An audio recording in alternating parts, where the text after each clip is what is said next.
Mesdames et messieurs, bonsoir et bienvenue dans le journal sur la Time for Africa. Au sommaire, journée mondiale de la lutte contre le paludisme, ce lundi 25 avril. Le Sénégal continue de payer le lourd tribut face à cette maladie qui continue de faire des ravages humains considérables malgré l'effort fourni par les autorités sanitaires.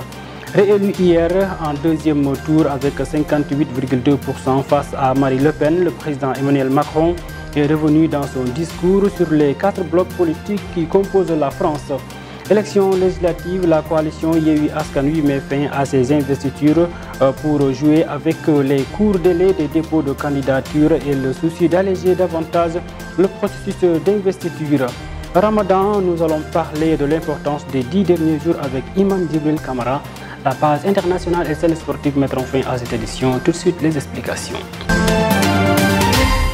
Bienvenue, mesdames et messieurs, à l'occasion de la journée mondiale de lutte contre le paludisme. Ce lundi 25 avril, certains Sénégalais ont dénoncé le laxisme des autorités étatiques face à cette maladie qui continue de faire des ravages humains dans le pays, surtout en période d'hivernage. Reportage Aminata Kor.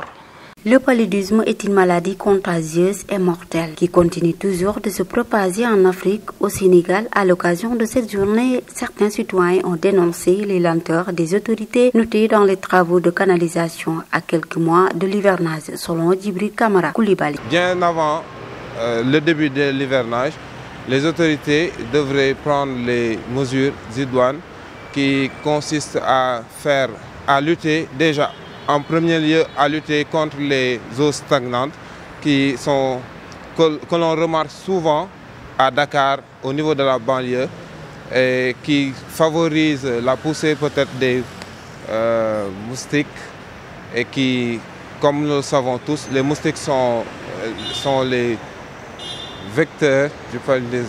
Abordant dans le même sens que son prédécesseur, Moustapha Niang invite les autorités à redoubler d'efforts, surtout les maires qui se trouvent dans les communes de Dakar. En fait, c'est un travail qui se fait normalement en amont. Et un travail qui devait se faire depuis belle lurette. Mais malheureusement, nous vivons dans un pays où nos autorités ne sont là que pour leurs propres intérêts. Ils attendent... En fait, à chaque fois, ils attendent l'approche des élections pour venir nous saouler avec leur théorie et tout ça. Et derrière, il n'y a jamais de pratique. Tout est à refaire. Donc il faut ce qu'on appelle une théorie de la table rase. On doit tout raser et tout remettre à zéro et tout reconstruire. Quant à l'étudiant Djibril Mohamed Barchi, le travail de lutte doit se faire entre l'État et la population pour mieux prévenir de cette maladie. Ça fait des dizaines d'années, je dirais même 20 ans, que chaque année, c'est une répétition. C'est un recommencement éternel. Il faudrait que l'État puisse mettre en place des structures qui puissent, des structures pérennes, qui puissent être dans la durée. Parce qu'il ne faut pas qu'on soit encore dans une dynamique de recommencer à chaque année. Chaque année, il ne faut pas recommencer les travaux. Il faut faire la structure, mais il faut s'assurer que la structure tienne dans la durée. Malgré les années de progrès, le cas de paludisme continue de se propager dans le monde. Des décès souvent liés à la perturbation de la pandémie de Covid-19. Selon l'Organisation mondiale de la santé en 2020, plus de 240 millions de personnes ont été affectées par cette maladie. 600 000 décès, dont 14 millions de personnes qui ont été en situation de souffrance. Une situation qui préoccupe les autorités sanitaires. La route a encore fait parler d'elle. 8 morts et 5 blessés. C'est le bilan de l'accident qui a eu lieu hier à Tataguine, à Fatick. 10 minutes plus tard, un autre accident s'est produit dans les mêmes lieux, faisant 2 morts. À la Tcham pour plus d'éclairage. Les accidents de la route continuent de faire des ravages au Sénégal. 2 terribles accidents ont coûté la vie à 8 personnes en l'espace de 10 minutes sur la route nationale 1. Le 3e blessé a finalement rendu l'âme dans la soirée d'hier à l'hôpital régional de Fatick. Dans un premier temps, 5 morts ont été dénombrés dans l'accident ayant impliqué une voiture 4x4 et un camion citerne qui sont entrés en collision. Les 2 autres victimes ont été enregistrées dans un 2e accident survenu quelques minutes plus tard après qu'une voiture 4x4 s'est renversé en dérapage de la route à hauteur de Tataguine-Bambara. Le décès dans la nuit d'un autre blessé a finalement porté le bilan à 8 morts. Ala Thiam, merci beaucoup. Parlons à présent de la politique. Yewwi Askan Wi met fin à ses investitures pour les législatives. Les raisons, Ousmane Sonko et compagnie prétextent les courts délais pour le dépôt des candidats à la base et le souci d'alléger davantage le processus des investitures. Dans une circulaire parcourue par l'Observateur, le président de la Commission nationale des investitures de la dite coalition informe que les coordonnateurs départementaux et les présidents de commission départementale des investitures sont priés d'arrêter les assemblées générales et que chaque parti procédera à ses propres investitures. Rencontre des maires et des conseillers départementaux de Benno Bokk Yakaar à Kaolack. Les locaux ont mis l'accent donc sur les préparatifs pour les élections législatives prévues du 31 au décembre. Ainsi, toutes les dispositions ont été prises pour remporter ces joutes. Je propose d'écouter Mohamed Ndiaye Rahma. Nous nous sommes réunis encore une fois pour soutenir le chef de l'État, le président de la République, sur la confiance que le peuple sénégalais apporte. Nous sommes réunis pour unir notre force. Nous sommes réunis pour discuter sur l'ensemble des questions qui peuvent nous mener de l'avant. Vous le savez bien ce qui s'est passé lors des élections locales ici à Kaolack. Nous devons tourner la page, se réunir, aller vers l'essentiel. Nous devons rester encore en force derrière le président de la République pour préparer ce qui est devant nous. Santé à présent, le collectif des médecins, pharmaciens, chirurgiens, dentistes en spécialisation Sénégal invite tous les docteurs en spécialisation à observer le mot d'ordre de grève de 48 heures prévu demain mardi 26 avril 2022 et le mercredi 27 avril. Dans un communiqué rendu public par le collectif, il indique que le service minimum, soit garde programmée, les urgences, soins des malades hospitalisés sera assuré. Le commerce invite les autorités sanitaires du Sénégal à faire un diagnostic exhaustif du système de santé. Le mois de Ramadan tire à sa fin. On est dans les 10 derniers jours, des jours à respecter selon Imam Djibril Kamara qui explique que ces jours sont des jours de grâce et de pardon. Je propose de l'écouter au micro de votre serviteur. C'est les 10 jours où croyant est gracié. S'il jeûne convenablement, qui respecte les chartes, qui jeûne, qui respecte les lois, après avoir jeûné les 10 derniers jours, et il est gracié. Donc, exempt de toute punition. Parce que dans ces 10 derniers jours se trouve la nuit où le Coran a été véritablement descendu sur terre. Et c'est ce qu'on appelle la nuit du Laylatul Qadr, qui a été magnifiée dans la sourate Inna anzalnahu fi Laylatul Qadr. Dans cette sourate, Dieu dit, j'ai fait descendre Inna anzalnahu, nous avons fait descendre fi Laylatul Qadr dans la nuit du Laylatul Qadr, le Coran. Et il a dit, vous ne savez pas ce que c'est que la nuit du Laylatul Qadr. La nuit du Laylatul Qadr vaut 1000 mois, parce qu'un bienfait. Donc, celui qui pendant cette nuit-là fait des doigts, fait des prières, fait du zikr, celui-là véritablement sera rétribué de manière illimitée. Parlons à présent de l'élection donc en France. Réélu président de la République de France, Emmanuel Macron a été donc réélu avec 58,2% des voix face à Marine Le Pen. Une victoire pour la première fois donc de l'histoire de la 5e République. Dans son discours, Emmanuel Macron a parlé donc des 4 blocs politiques qui composent la France. Pour plus d'éclairage, suivons cet élément avec Khadim Thiam. L'ambiance sur le champ de Mars après l'annonce des résultats du 2e tour de l'élection présidentielle. Le président sortant, Emmanuel Macron, est reconduit dimanche 24 avril à la tête de la France avec 58,2% des voix face à Marine Le Pen. Le barrage républicain plie mais ne rompt pas, avec une candidate d'extrême droite qui passe la barre des 40% de voix pour la première fois dans l'histoire de la 5e République. Les échéances des prochains mois seront cruciales pour les politiques du tout bord, comme les citoyens. Dans un discours d'une dizaine de minutes, scindé en 3 parties, il a tenté de s'adresser aux 4 blocs politiques qui composent la France. Lors de son discours sur le champ de Mars, après avoir remercié son camp, le président a parlé au bloc de gauche qui a soutenu notamment Jean-Luc Mélenchon, Yannick Jadot, Fabien Roussel. Il rassemble un quart des votants et une grande partie a soutenu Emmanuel Macron pour faire barrage à l'extrême droite. Je sais aussi que nombre de nos compatriotes ont voté ce jour pour moi, non pour soutenir les idées que je porte, mais pour faire barrage à celles de l'extrême droite.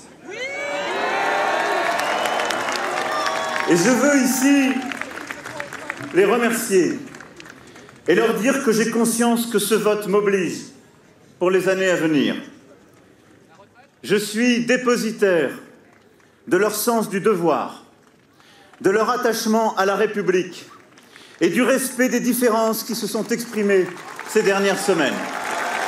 Le président français est candidat à sa réélection du parti La République En Marche. Emmanuel Macron a tenté le 24 avril 2022 de parler à tous les blocs politiques qui composent la France après sa victoire à l'élection présidentielle 2022. Marine Le Pen, qui obtient le meilleur score de l'histoire de son parti, est soutenue par près de 15 millions de Français. Emmanuel Macron leur a adressé ces quelques mots. Je pense enfin à ceux qui ont voté pour Madame Le Pen, dont je sais la déception ce soir. Face au sifflement de ses supporters, après cette évocation symboliquement, le président réélu a appelé au calme. Je pense aussi à tous nos compatriotes qui se sont abstenus. Leur silence a signifié un refus de choisir, auquel nous nous devrons aussi de répondre.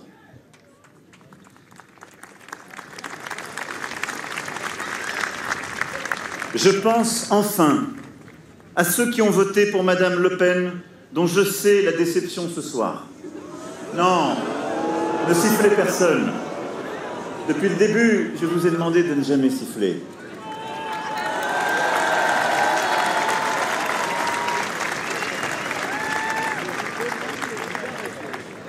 Parce que,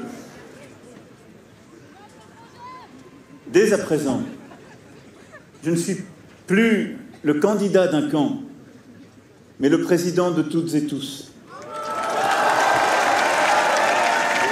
Le président réélu s'est également adressé au 4e bloc, celui des abstentionnistes qui représente 13 millions de Français. Selon lui, leur silence a signifié un refus de choisir un camp. Dans tous les cas, Emmanuel Macron a repris sa formule d'il y a 5 ans et l'assure. Déjà présent, je ne suis plus le candidat d'un camp, mais le président de toutes et tous. Pour le chef d'État, ce sera l'enjeu des 5 années qui viennent et ses choix de gouvernance devront aller dans ce sens s'il veut espérer réduire les fractures françaises. L'objectif de Macron, c'est de faire la France une grande nation écologique. Merci Khadim Thiam. Élection toujours en France. Cette réélection d'Emmanuel Macron aura-t-il des impacts diplomatiques sur ces anciennes colonies africaines? Nous avons tendu donc le micro à un expert en relations internationales, Youssou Niang. Suivons sa réponse. Macron a été réélu pour son second mandat. Il a obtenu plus de 58% des suffrages valablement exprimé. Il va poursuivre ses travaux pour la France et les Français. Maintenant, concernant nous, Africains, je ne pense pas qu'il y aura beaucoup de changements. Voilà, il n'y aura pas un très grand impact sur notre continent, sur nos pays. Les relations commerciales, c'est à peu près la même chose parce que c'est ce qui arrange la France. Comme l'a dit Poutine, Poutine, il a affirmé que pour maintenant déstabiliser la France, il n'a pas besoin de l'attaquer sur le plan militaire. Il va juste le séparer de ses anciennes colonies. Maintenant, sur le plan diplomatique, il faut dire que le président Emmanuel Macron, il fait beaucoup plus d'efforts de séduction par rapport à la jeunesse africaine. Et voilà, mais il n'y aura pas beaucoup de changements. La France et les pays africains resteront comme ça tant que nos relations seront similaires. International au Mali, 6 soldats ont été tués et 20 blessés dimanche dans 3 attaques simultanées de groupes terroristes avec des véhicules bourrés d'explosifs contre 3 camps militaires dans le centre du Mali, a annoncé l'armée dans un communiqué. Les assauts ont eu lieu dans les 3 camps visés à Sévaré, Bafo et Nyono. Le groupe terroriste a utilisé des véhicules kamikazes bourrés d'explosifs. au 61e jour de l'invasion russe en Ukraine. Donc ce 25 avril, le chef de la diplomatie et de la défense des États-Unis ont rencontré à Kiev le président ukrainien Zelensky. Ils ont annoncé le retour progressif de diplomates américains en Ukraine et une nouvelle aide militaire conséquente. Les autorités russes annoncent ainsi un cessez-le-feu ce lundi à partir donc de Mariupol. En sport, la Ligue 1 sénégalaise connaît un nouveau leader, Casa Sport. Donc, s'est emparé de la tête de ce classement devant Génération Foot en rugby. Coupe d'Afrique 7, le Sénégal est éliminé d'office par le Kenya. Suivant cet élément pour plus d'éclaircissement.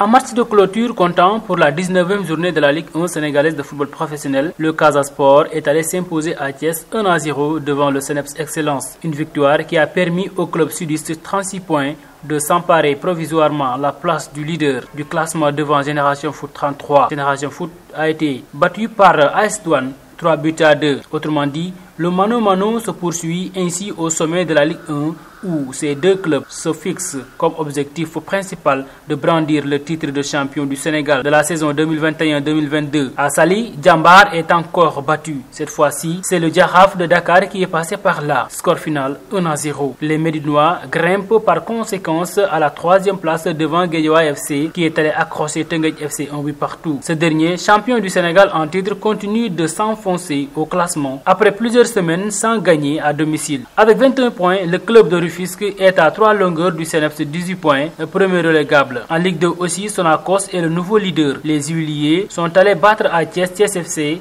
3-0. Un succès qui propulse l'équipe de Diourbel à la tête du classement devant Walidane. Les deux équipes comptent 34 points, mais par goal average, les Huiliers sont devant. Son dauphin Walidane a été accroché par Amitié FC 1 but partout. Éliminatoire CHAN 2023, le sélectionneur de l'équipe nationale du Sénégal, Pape Thiaw, a publié vendredi une présélection de 26 joueurs, une liste qui est composée majoritairement des joueurs locaux évoluant en Ligue 1 et en Ligue 2. En rugby, l'équipe nationale masculine Sevens de rugby a été éliminée d'office samedi dernier par le Kenya 19-0 au premier tour de la Coupe d'Afrique des Nations à Kampala. La compétition a été remportée par l'Ouganda, vainqueur de Zimbabwe 26-0. Classée 7e lors de la précédente édition, l'équipe nationale du Sénégal a été sèchement dominée par celle du Kenya 19-0 au premier tour. Du coup, les protégés de Gora Faye dit Mosaïr étaient obligés de disputer les barrages pour le classement. Les Lions ont d'abord foudroyé les Burundais 40-0 avant de courber les Chines face au Ghana 10-0. Mesdames et messieurs, c'est la fin de ce journal. Merci de l'avoir suivi. On vous donne rendez-vous demain sur la Time for Africa. Bonsoir.